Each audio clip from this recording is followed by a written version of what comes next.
2TC is an achievement in Bloons Tower Defense 6 where you need to complete a chimps game using just 2 towers, Prince of Darkness and Inferno Ring. Let's do this. When it comes to 2TCs, the better cross path for your Inferno Ring is the middle cross path because it enables its fireballs to do more pierce. So rather than hitting 1 ZMG at a time, it can target 2 ZMGs. Nah, I'm doing even more attacks to do more damage. Yeah, I know. The only round in which this is really beneficial for is the bad on round 100. 012 Wizard Monkey. Now, while you don't have the Necromancer up and running, do not at all upgrade to the Ring of Fire, because then that means that whenever you have a purple balloon on the screen and you're just with Shimmer or below, you have nothing to go up against purple balloons. So just stick to hot shots first and then get to Necromancer, and then you have a counter for purple balloons should you go up to the Johnny Cash Tower. Let's go to Shimmer as fast, to the Necromancer as fast as we possibly can, just so that we then have the means of always being able to pop purple balloons. Here we go, purple balloons, and as you can tell, the hot shots have normal damage type. But then when you go up to the more powerful attacks, they do lose some of their means of being able to pop every kind of balloon on the screen. Round 28, no problem against lead balloons. Only 1,000 away from the Necromancer. Reanimate recently popped enemies as servants to destroy the balloons. And here we go, Necromancer up and running. Although on this track, sometimes you can't tell which way the balloons are going to be going when it comes to the undead ones, because you put it in a spot where the balloons travel around multiple times. So let's say if you put the your marker down here, you don't know when it gets to this point up here if it's going to go down and then around, or if it's just going to go around the bigger square. Ring of Fire, and someone suggested a 2TC with Sorda and the biggest one. And I'm just going to say this out loud. Sorda has really fallen from her heights in the game, where she was able to do a 1TC. She really cannot do the old 2TC stuff as well as she used to be able to do so. Even when you have like Ultra Boost Sorda, she can't do that on this map. Or even like Perma Brew and Sorda, she can't do that on this map anymore. I think Ninja Kiwi saw that you can solo Resort with just Sorda, and they thought, nah, this thing needs to be nerfed. And guess what? Sorda can no longer really do 2TCs as well as she used to. She still is one of the most viable heroes for a 2TC. Like, you can place her down at round 6 and she is able to go to town, but she has definitely fallen from her heights, just like Corvus has fallen from his heights and been able to do a 1TC with enough money on logs. Like, I know Corvus could do a 1TC back in the day, but guess what? I'm not going to do that kind of microing with his spells. No jab at those who manage to do it themselves, but for me personally, it's just not it for me. And I understand why Corvus is banned from the index, even though you can't afford Corvus on round 6 to do a 1TC, but back in update 40, you could practically do a 1TC if you had the money in order to put him down.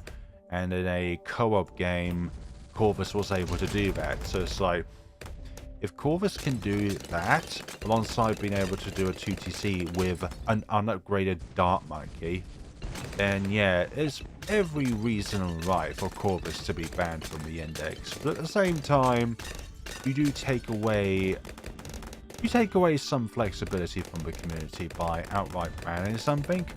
I would say Sorda and Geraldo is understandable because they officially done a 1TC rather than a 1TCC. But at the same time, Corvus is banned from 2TC, but yet he is still available for other challenges, kind of like Geraldo and Sorda are. So a little bit of a picky situation, but at the same time, it's like you're not giving those towers any buffs in order to help them get along. So let's say, for example, with the biggest one, that has a direct weakness to both camo balloons and black balloons. So your EDTs that you encounter are going to be the biggest weakness by far and none. Also, I just remembered we haven't even purchased Prince of Darkness. So yeah, in this case, I would like for the... there we go, that's what I'd like to do. I'd like for the undead balloons to orbit around this little square here as well, just to make the maximum use of the amount of time in which these Moabs are on the screen. And also means that the Moabs themselves will not exit out of the Prince of Darkness's range, so that then any balloon that is popped here is absorbed into his graveyard. Round 60 BF3, loads and loads of purple balloons. The undead don't care though. Imagine Ninja Kiwi changed the undead so that they have the plasma damage type. No thank you. Really no thank you. We don't need any more damage type nerfs within the game. A recently introduced tower to the game called the Poseidon already had that kind of treatment. Twice! Because back when Poseidon was originally released, their ability only had one weakness, lead balloons. But then in 44.1 that was changed to the plasma damage type, so their only weakness was purple balloons, and past the first part of round 95 that's actually a buff. But when it came to actually dealing with purple balloons, the ability was your only way with a pop sign to be able to actually pop purple balloons. And then they changed that again, so that now not only with the default attack and ability the pop sign can't pop purple balloons, they can't pop white balloons, which you encounter on every single round past a certain point. Any round with a white balloon or above, you're going to be able to encounter a white balloon.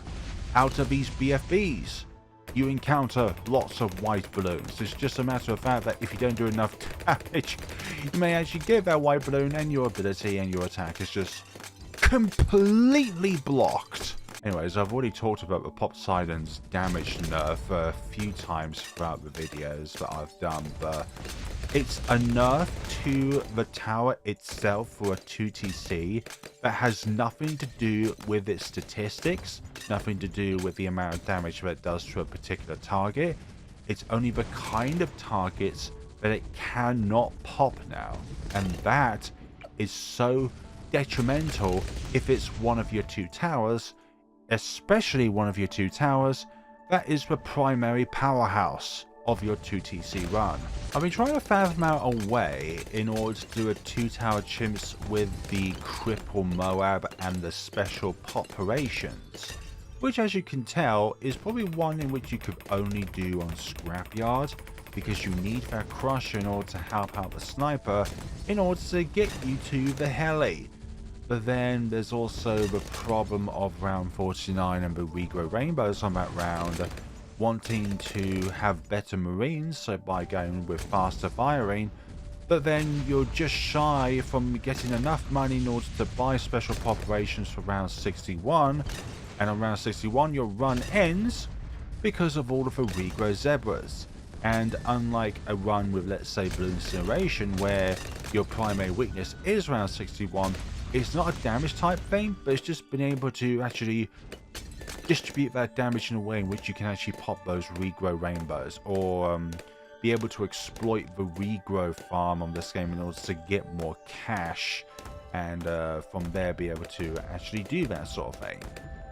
But I'm not good enough at this game in order to know how it properly works, and even when I watch the video by Smart Person in order to actually do the bug, I feel like it's just really random. Like, I may do it frame by frame from which they do it on, but I just don't get the extra money, or in fact I lose money in the process. We've got Inferno Ring now, but I just feel like in certain factors of this game it's not really that well coded in, but it's more or less just random. You have to rely on RNG in order to beat the game, which is the least fun aspect out of any kind of run. Is a roll of the dice scenario. Set your Inferno Ring to strong so that its meteors target the strongest most balloon on the screen. And from there, the weaker balloons will be able to be dealt with by both the Prince of Darkness and the default attack of the Inferno Ring itself outside of a meteor. Pretty nice. Typically, you would go with the middle cross path. Explained earlier that the meteor can actually go through 2 Moabs rather than just 1, but you can still rely on the explosion itself for some damage, some burny damage. Round 85 with these 2 red-nosed behemoths. And you go down very easily there. Go down faster per target, but when it comes to distributing that damage, you're actually able to do more with the middle cross path when you have more than 1 target. Round 87 going very well here. As soon as they enter this range here, they are completely and utterly obliterated by 2 different things. Our Inferno Ring and the undead. If you like this video and you'd like to see more in the future, then please click that like button, comment down below on what your favorite aspect about the Inferno Ring or the Prince of Darkness, or just your favorite thing about this game is, and also click that subscribe button so that you can see videos like this in your subscription box in the future. COMJs. Once you enter the field, you are primed for picking here. There we go. Go down just like that, and it's all good. Round 93, DDTs. Now, I tested this out, and it looked like round 100 was going to be bad for me. But then I managed to do a little thing with the Inferno Ring, and you basically don't want the Inferno Ring to try and target the DDTs initially, because all this meteor is doing is just following the DDTs around the track and actually not damaging them. So if you go on last, and then as soon as the DDTs pop up here, then go to first or strong.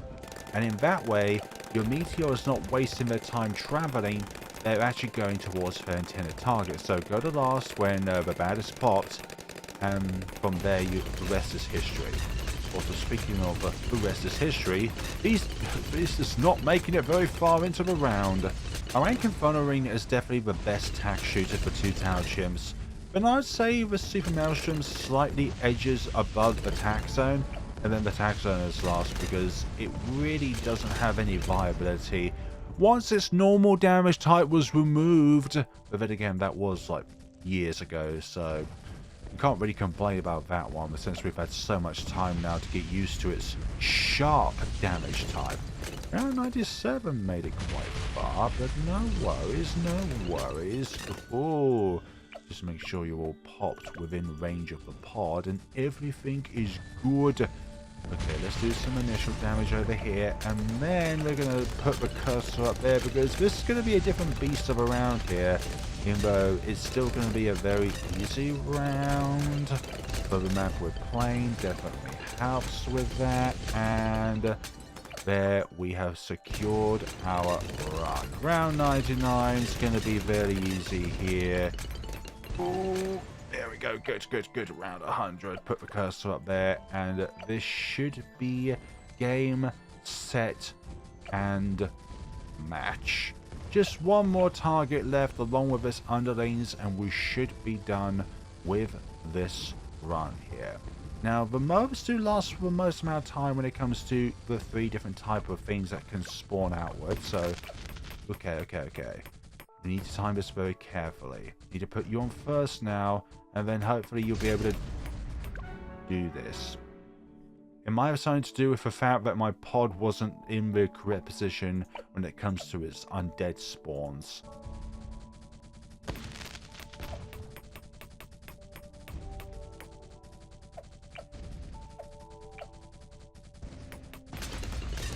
That's the one right there.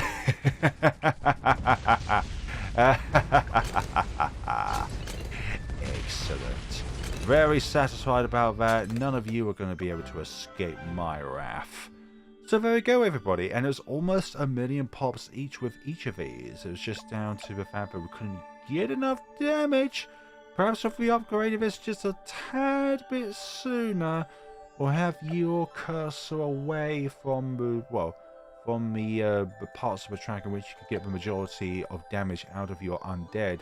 We might get 1,000,000 pops each with both of these, but that's not part of the 2-tower chimps sort of thing. But I definitely could see this being 1,000,000 pops each. I can definitely see this actually being a possibility. Thank you all so much for watching, everyone. Let me know what you thought of the video by commenting down below. And yeah, you always want to go with 520 rather than 502, but I just wanted more bad damage. That's why we go with this particular cross pathing. And in 2 mega pop scenarios, you go with 502 anyways, because of the fact that you can buff your Inferno ring, and from there you'll be able to actually, you know, up its pierce with the top path Monkey Village alongside other things on the track like Call to Arms, Homeland Defense, being in range of Striker Jones. I don't know. Make it up as you go along. That's probably like the least helpful advice I could ever give to people. It's like, make it up as you go along. But that's the beauty of this game, is that sometimes you just discover things by accident. And that's the beauty of it. Thank you so much for watching, everyone, and take care of yourselves. If you happen to be in the shop at all, please use my creator support code. That goes a long way away. Thank you ever so much, you wonderful people, and take care of yourselves.